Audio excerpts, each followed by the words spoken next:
ओम brim Brihaspati नमः। नमस्कार, स्वागत है आपका। आज की वीडियो में हम बृहस्पतिवार व्रत की पौराणिक कथा सुनेंगे। कथा को श्रद्धापूर्वक सुने और पुण्य सुने। कथा बृहस्पतिवार की सदैव पुण्य सुननी चाहिए, क्योंकि आधी अधूरा कथा सुनने से बृहस्पति देव नाराज हो जाते हैं। अब आइए सुनते हैं आज की कथा। एक नगर में एक साहूकार रहता था। वह बहुत ही धर्मात्मा प्रवृत्ति का था, परंतु उसकी स्त्री बड़ी ही कृपण थी। न वो किसी को एक पैसा दान में देती थी। वह राजा को भी ऐसा करने से मना किया करती थी, परंतु राजा उसकी बात नहीं मानते थे और धर्म कार्य हमेशा किया करते थे। एक समय की बात है, बृहस्पति देव साधु के रूप में उसके दरवाजे पर उसकी परीक्षा लेने के लिए भिक्षा मांगने आए और कहने लगे कि हे रानी जी, मुझे भिक्षा दे दो। रानी कहने लगी, मैं इस दान और पुण्य से तंग आ गई हूँ। इस कार्य के लिए मेरे पति देव भी बहुत हैं। अब आप ऐसी कृपा करें, सारा धन नष्ट हो जाए तथा मैं आराम से रह सकूं। साधु रूपी ऋषिदेव ने कहा, हे देवी, तुम बड़ी विचित्र हो। संतान और धन से कोई दुखी नहीं होता, इसको तो सभी चाहते हैं। पापी पुत्र और धन की इच्छा करता है। इस पर रानी कहने लगी, मुझे धन की आवश्यकता नहीं है, क्योंकि मुझे ऐसा धन नहीं चाहिए जिसको रखने और संभालने में मेरा सारा समय नष्ट हो जाए। इस पर साधु रूपी ऋषिदेव ने कहा, हे देवी, मैं जैसे तुम्हें बताता हूँ तुम वैसा ही करना। 7 दिन बृहस्पतिवार को घर को गोबर से लीपना, केशों को पीली मिट्टी से धोते समय स्नान करना, राजा से कहना हजामत करवाए, भोजन में मांस मदिरा खाना। इस प्रकार करने से तुम्हारा सारा धन नष्ट हो जाएगा। रानी ने इस प्रकार कर्म करने प्रारंभ किए। कार्य करते हुए केवल 3 बृहस्पतिवार बीते थे कि उनकी समस्त धन संपत्ति धीरे धीरे नष्ट होने लगी। अब राजा कहने लगा, हे रानी, अब मैं परदेश जा रहा हूँ, क्योंकि यहाँ पर सभी मनुष्य जानते हैं, इसलिए मैं यहाँ कोई कार्य नहीं कर सकता। अब उन्हें 2 टाइम का अन्न भी बड़ा मुश्किल से मिलने लगा। राजा परदेश चला गया। इधर रानी और दासी किसी दिन भोजन मिलता, किसी दिन जल्दी कर रह जाती। अब एक दिन दासी और रानी को 7 दिन बिना भोजन किए व्यतीत करना पड़ा। रानी कहने लगी, हे दासी, पास ही के नगर में मेरी बहन रहती हैं, तो उसके 5 सा और 5 शेर बीझर मांग कर ले आ। रानी की बहन उस समय पूजा कर रही थी। दासी रानी की बहन के पास गई और कहने लगी, हे रानी जी, मुझे आपकी बहन ने भेजा है, मुझे 5 शेर बीझर दे दो। परंतु रानी की बहन ने उसे कोई उत्तर नहीं दिया, क्योंकि उस समय वह बृहस्पतिवार की कथा सुन रही थी। अब रानी की बहन से उसे कोई उत्तर नहीं मिला। वो दुखी हुई और वापस आकर कहने लगी, हे रानी जी, आपकी बहन तो बहुत ही घमंडी है, वह छोटे लोगों से बात भी नहीं करती। मैंने उनसे कहा तो उसने कोई उत्तर नहीं दिया। तब रानी कहने लगी, इसमें उसका कोई दोष नहीं है, जब बुरे दिन आता है तो कोई भी सहारा नहीं देता। अब वह बृहस्पति भगवान की कथा सुन के पूजा समाप्त कर अपनी बहन के घर मिलने आई और कहने लगी, हे बहन, तुम्हारी दासी हमारे घर गई थी, परंतु जब तक कथा होती हम लोग ना उठते और ना बोलते, इसलिए मैं नहीं बोली। कहो दासी क्यों गई थी? इस पर रानी कहने लगी कि हे बहन, वैसे तुमसे कोई बात छिपी नहीं है, मैंने तुम्हारे पास उससे 5 शेर बीझर लेने के लिए भेजा था। तब रानी की बहन कहने लगी, बृहस्पति भगवान सबकी मनोकामना पूर्ण करते हैं, देखो तुम्हारे घर में अनाज अवश्य रखा होगा। इस पर दासी घर के अंदर गई और देखा तो उसे एक घड़ा भरा बीझर का भरा मिला। उसे बड़ी हैरानी हुई, क्योंकि उसने एक एक बर्तन देख लिया था। तब उसने बाहर आकर कहा, रानी जी, अगर इनसे व्रत की विधि पूछ ली जाए तो हम भी किया करेंगे। वैसे तो अन्न न मिलने के कारण हम रोज़ ही व्रत किया करते हैं। इस पर रानी की बहन ने व्रत के बारे में पूछा। रानी की बहन ने कहा कि हे बहन, बृहस्पतिवार को सूर्योदय से पूर्व स्नान करके भगवान विष्णु का केले के वृक्ष की जड़ में गुड़ और चना लोटे में डालकर पूजन करें और कथा कहें, प्रसाद बांटें। ऐसा करने से तुम्हारी हर मनोकामना धीरे धीरे पूर्ण होने लगेगी और दुख दरिद्रता से भी मुक्ति मिलेगी। इस पर रानी की बहन ने निश्चय किया कि 7 रोज बाद सब बृहस्पतिवार आया तो हम लोग भी व्रत करेंगे। रानी और दासी ने व्रत रखा। घुड़साल में जाकर गुड़ चना बीन लाई और उस प्रकार केले का पूजन किया। व्रत रखने के कारण बृहस्पति भगवान प्रसन्न थे। वह साधु के रूप में 2 थाली में सुंदर पीला भोजन लेकर आए और दासी को देखकर बोली, हे दासी, यह भोजन तुम्हारे और रानी के लिए है, तुम दोनों करना। दासी भोजन बांटकर बड़ी ही प्रसन्न हुई। अब वह दोनों भोजन कर बृहस्पति भगवान का नियम से व्रत रखने लगी। बृहस्पति भगवान की कृपा से उनके पास अब धीरे धीरे धन पर्याप्त हो गया, पर रानी फिर पहले की तरह आलस्य करने लगी। तब दासी कहती है, हे रानी, तुम इस प्रकार आलस्य करती थी, तुम्हें धन को रखने में कष्ट होता था, इस कारण हमारा सारा धन नष्ट हो गया। अब तुम फिर पहले की भांति धर्म कार्य करो, भूखे मनुष्य को भोजन करवाओ, प्याऊ लगवाओ, दान दो, ब्राह्मणों की कन्या का विवाह करवाओ। ऐसा करने से तुम्हारी धन संपत्ति का बढ़ंती होगी और कुल का नाम भी बढ़ेगा। इस पर रानी की उस प्रकार के कर्म करने प्रारंभ कर दिए, जिससे उनका काफ़ी यश फैलने लगा। अब रानी और दासी आपस में विचार करने लगी, न जाने राजा किस दशा में होंगे। अब वह बृहस्पति भगवान से प्रार्थना करती है। बृहस्पति भगवान उस राजा के पास जाते हैं। राजा लकड़ी से बेचकर अपना गुजारा करता। वह जंगल में चुपचाप बैठा हुआ था। साधु बनकर बृहस्पति देव उसके पास गए और कहने लगे, हे लकड़हारा, तुम इस सुनसान जंगल में किस चिंता में बैठे हो। तब वह कहने लगा कि रानी के गलती से मुझे बहुत दुख भोगने पड़े। अब मैं बहुत ही दुखी हूँ और विचार कर रहा हूँ कि मैं क्या करूँ। इस पर साधु ने कहा कि तुम किसी बात की चिंता मत करो, देखो तुम्हारी पत्नी ने बृहस्पतिवार का व्रत रखना प्रारंभ कर दिया है और तुम भी बृहस्पतिवार का व्रत रखो, तुम्हारे सारे कष्ट दूर हो जाएंगे। इस पर लकड़हारा कहने लगा, मुझे तो कुछ भी मालूम नहीं है। तब साधु रूपी ऋषिदेव ने कहा कि बृहस्पतिवार को सूर्योदय से पूर्व स्नान करके केले के वृक्ष में गुड़ जल लोटे में डालकर पूजन करो। उसके बाद कथा सुनो। कथा इस प्रकार है। एक गांव में एक गरीब ब्राह्मण रहता था। उसकी यहाँ कोई संतान नहीं थी। उसकी स्त्री बड़ी ही आलसी थी और मलिनता के साथ रहती थी, परंतु ब्राह्मण के पुण्य से उनके यहाँ एक कन्या ने जन्म लिया। कन्या अपने पिता के घर में बड़ी होने लगी। वह कन्या बचपन से ही बहुत ही धर्मात्मा प्रवृत्ति की थी। बृहस्पति भगवान का पूजन करती और पाठशाला जाने के मार्ग में मुट्ठी में जौ भर कर ले जाती, वही डालती जाती। लौटते वक्त वही जौ स्वर्ण के हो जाते, उनको बीनकर घर ले आती, परंतु उसकी माँ का वही ढंग रहा। अब कुछ समय के बाद वह जौ को साफ कर रही थी। उसकी माँ ने देख लिया और कहने लगी, हे बेटी, सोने के जौ को फटकने के लिए सोने का सूप होना चाहिए। उसने बृहस्पतिवार का व्रत रखा और कहने लगी कि हे बृहस्पति देव, मुझे सोने का सूप दे दो। इस पर वह पाठशाला गई। लौटते वक्त उसे सोने का सूप मिला। उसे वो ले आकर जौ साफ करने लगी, परंतु उसकी माँ का वही ढंग रहा। एक दिन वहाँ का राजकुमार वहाँ से होकर निकला। इस लड़की को सोने के सूप में जौ साफ करते हुए देख इस पर मोहित हो गया। उदास होकर भोजन तथा जल त्याग कर राजमहल जाकर लेट गया। अब राजा को जब राजकुमार द्वारा अन्न जल त्यागने का समाचार ज्ञात हुआ तो मंत्रियों के साथ अपने बेटे के पास पहुँचे और कहा, हे पुत्र, तुम्हें किस बात का कष्ट है?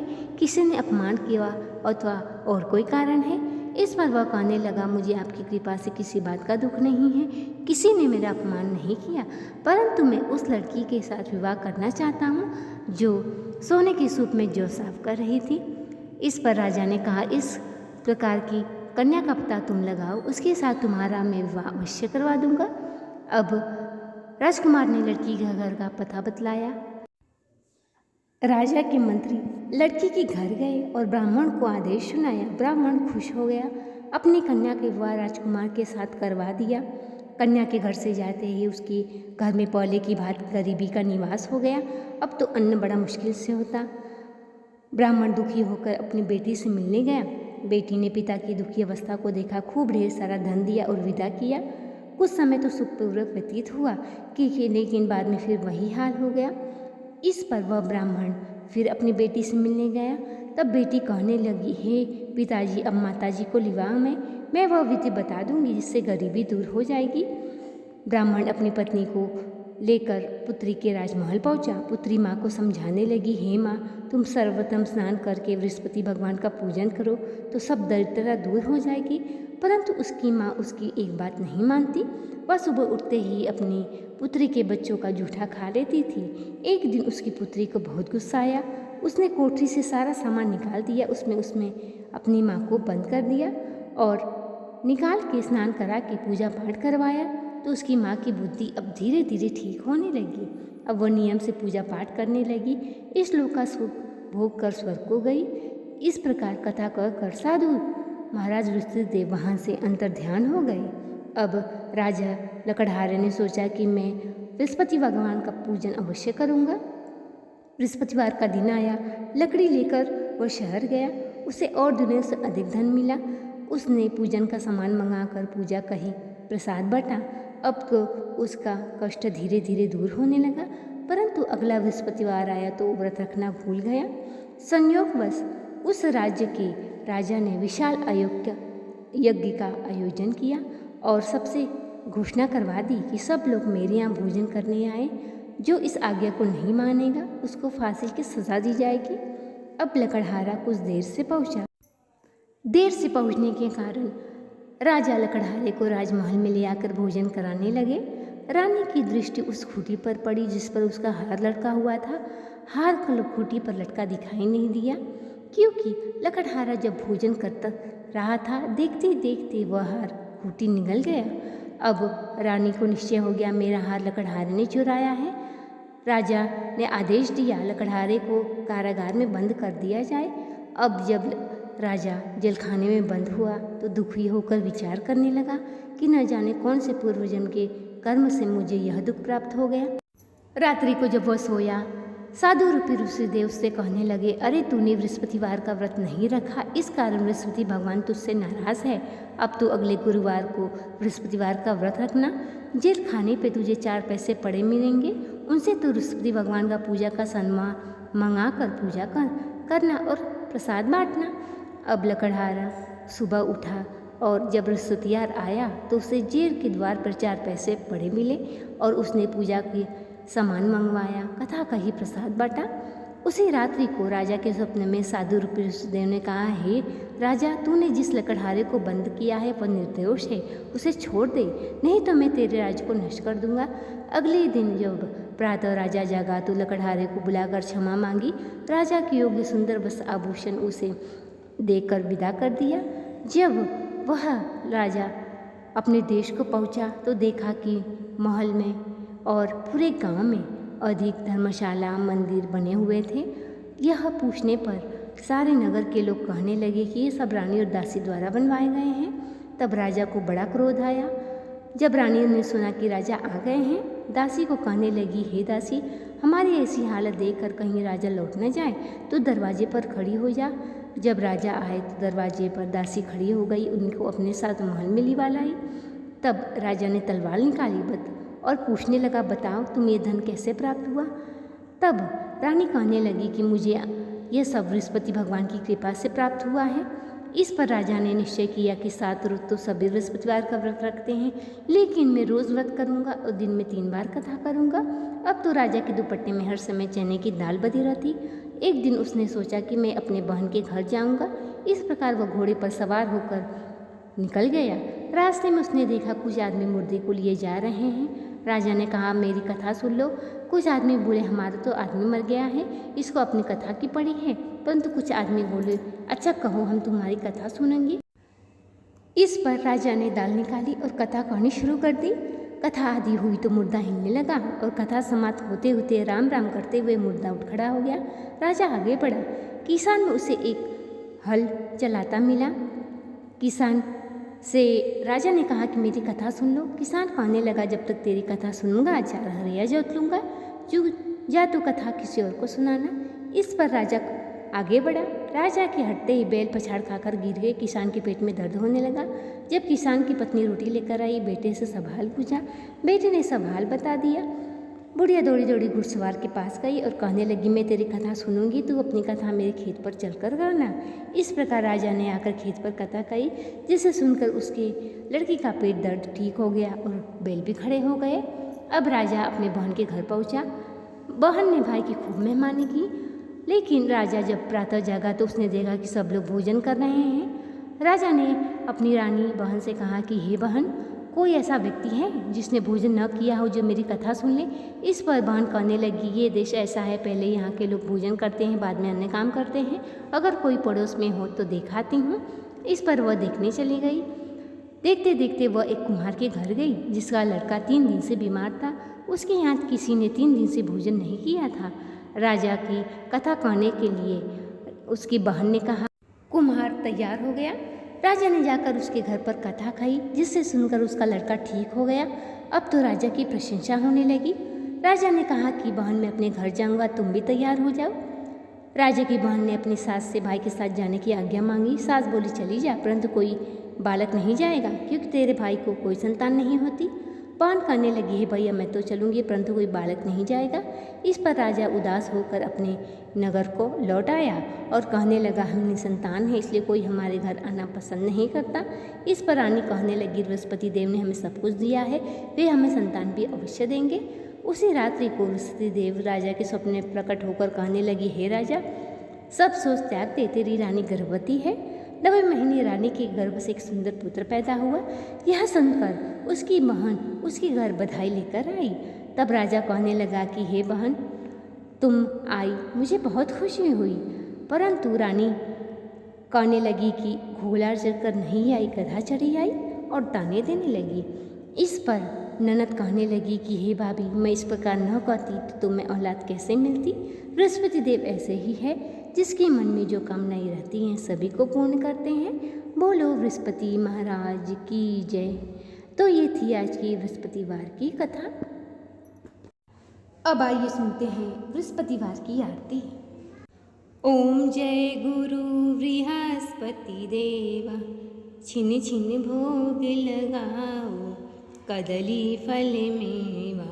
ओम जय गुरु बृहस्पति देवा, तन मन धन अर्पण कर, जो जन शरण पड़े, प्रभु प्रकट तब होकर, आकर द्वार खड़े। ओम जय गुरु बृहस्पति देवा, दीन दयाल दयानिधि, भक्त हितकारी, पाप दोष सब हरता, भवबंधन हारी। ओम जय गुरु बृहस्पति देवा, सकल मनोरथ दायक, सब संशय हारो, विषय विकार मिटाओ, संतन सुखकारी। ओम जय गुरु बृहस्पति देवा, जो कोई आरती तेरी प्रेम सहित गावे, जेठानंद आनंद कर, सो फल निश्चय पावे। ओम जय गुरु बृहस्पति देवा। बोलो विष्णु भगवान की जय, माता लक्ष्मी की जय। तो ये थी आज की कथा। वीडियो पसंद आया हो तो चैनल को सब्सक्राइब, वीडियो को लाइक और शेयर करें। कमेंट बॉक्स में भगवान विष्णु माता लक्ष्मी का जयकारा लगाएं। इस वीडियो को अपने पुण्य हाथों से शेयर अवश्य करें। मिलते हैं अगले वीडियो में अगली कथा के साथ। तब तक के लिए नमस्कार।